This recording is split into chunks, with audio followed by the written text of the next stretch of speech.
السلام علیکم۔ آج کی ویڈیو کا موضوع ہے خاتمہ جنگ کے بعد رسول اللہ صلی اللہ علیہ وآلہ وسلم کی دعا۔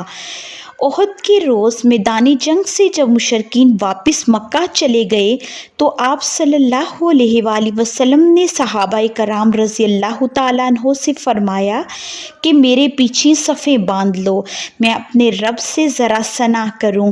اس پر صحابہ کرام رضی اللہ تعالیٰ عنہ آپ صلی اللہ علیہ وآلہ وسلم کے پیچھے برابر صف بستہ ہو گئے اور آپ صلی اللہ علیہ وآلہ وسلم نے یوں اللہ سے حمد کی: اے اللہ، تیرے ہی لیے ساری حمد ہے۔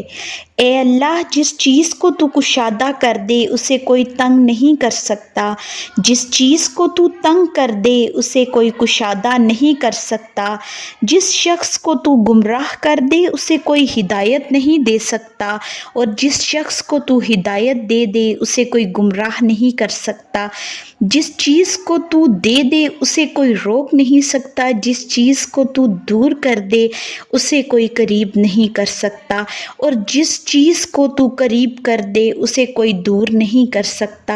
اے اللہ، ہمارے اوپر اپنی رحمتیں، برکتیں اور فضل رزق پھیلا دے۔ اے اللہ، میں تجھ سے برقرار رہنے والی نعمت کا سوال کرتا ہوں جو نہ ٹلے اور نہ ختم ہو۔ اے اللہ، میں تجھ سے فقر کے دن مدد کا اور خوف کے دن امن کا سوال کرتا ہوں۔ اے اللہ، جو کچھ تو نے ہمیں دیا ہے اس کے شر سے اور جو کچھ نہیں دیا ہے اس کے بھی شر سے تیری پناہ چاہتا ہوں۔ اے اللہ، ہمارے نزدیک ایمان کو محبوب بنا دے اور اسے ہمارے دلوں میں خوشنما بنا دے، اور کفر، فسق اور نافرمانی کو ناگوار بنا دے اور ہمیں ہدایت یافتہ لوگوں میں کر دے۔